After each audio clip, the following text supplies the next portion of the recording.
Hi guys, it's Ebird Online and I'm back with a very quick special on Before the 90 Days. So last week one of my subs alerted me to the fact that there was a bonus scene on our favourites Tom and Darcey. And in this bonus scene, Tom was looking for a house in London's most exclusive borough, Knightsbridge. And when I watched, literally I couldn't believe my eyes. So in this short video I'm going to break down what annual salary Tom would need to earn and how much his mortgage would be on the £4 million house he and Darcey looked around. That's a little bit later. First I'm going to analyse what happened in this bonus scene. If you haven't already, please don't forget to press the subscribe button and give a big thumbs up if you like the video. So it's on days like this when I think, has Tom never considered being less of a dickhead?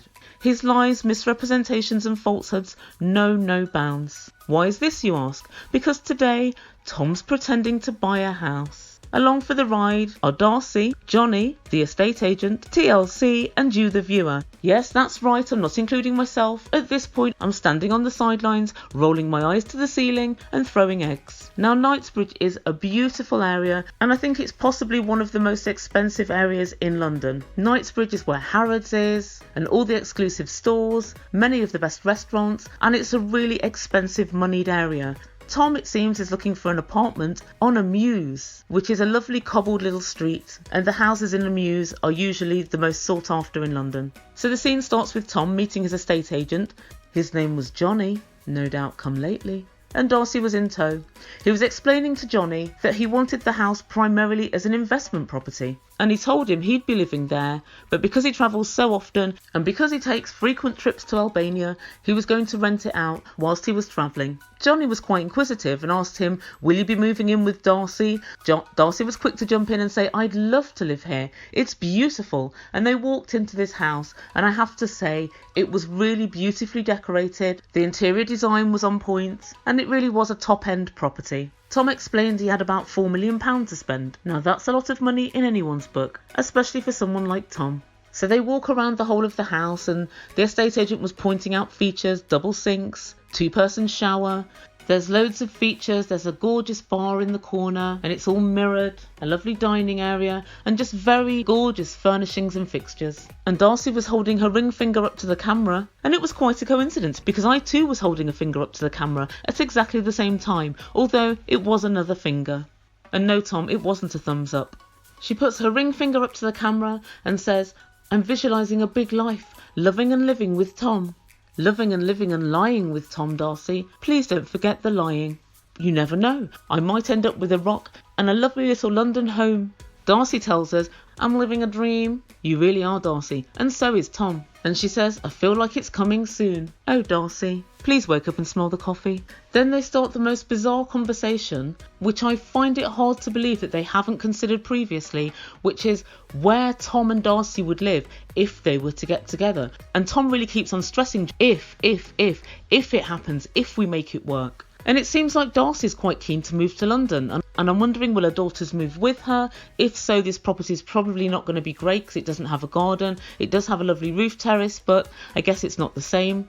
And I remember her house from Connecticut and it seems rather a big property. So I think they've got an awful lot to discuss should they manage to make it work. Tom seems reticent and reluctant all the way through this scene and it's Darcey as usual trying to push everything forward.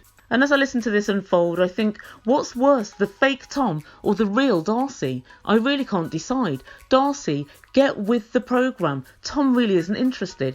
He just wants his 15 minutes of fame and he's using you to get them. So I don't believe for a second that Tom has £4 million to spend, especially for an investment property. I believe that he lives in Nottingham with his parents. And it's strange we haven't seen anything of his home in Nottingham. It's very strange that if Tom says he's not sure if they'd live in the States or if Darcey would live in London, if you're not sure, why would you be spending £4 million on a property in London at this point? He also pulled quite a few strange faces when Darcey was talking to Johnny, the estate agent. And I don't know if you guys from America know, I'm sure all my UK subscribers are absolutely sick of it, but we have a political stalemate at the moment called Brexit and it's about the UK leaving the European Union. And it beggars belief that anybody would spend £4 million at this point on a property when if Brexit goes through, property prices could fall by up to 10%. And when you're talking about £400,000, nearly £500,000, that's quite a gamble. So here's a quick breakdown of what Tom would need to earn in order to purchase this property. So the property costs £4 million, and if he's buying it for investment purposes, he'd have to get a buy-to-let mortgage. A buy-to-let mortgage, you would usually put down a minimum of 15%. So 15% of £4 million is £600,000. So that would be his deposit payment. So that would leave Tom needing a £3.4 million mortgage. And at just 4%, he'd be looking at a monthly repayment of £18,136.72. That is quite some mortgage. So his mortgage would be £216,000 a year. And in order to be offered a mortgage of that level, he'd have to earn £1.1 million a year. And I've been very generous with it because I've put down that his fixed and committed spend per month is just £800, which is virtually impossible. So Tom's asking us to believe that he's got £600,000 to put down in a deposit, £513,750 to put down in stamp duty, which is a tax that everybody has to pay when they're buying a property, and then that he also earns £1.1 million a year or thereabouts in order to be able to afford this mortgage. Tom, you're kidding nobody. Well, possibly Darcey, but nobody else. What do you guys think? Are Tom's lies too ridiculous for words? It's one thing exaggerating your background or where you came from, but for Tom to pretend to Darcey that he's a man of great means, not just means, but great means, to me is as big of a lie as Rebecca not bothering to tell Zied that she's actually currently still married. Why does Tom feel the need to mess mentally with this already fragile person? I really do want to hear what you guys think, not just on if it's true or not, but mainly on how you think this is affecting the way that Darcey sees Tom and the way that Darcey interacts with Tom. Tom cannot possibly be realistically wanting to have a relationship with Darcey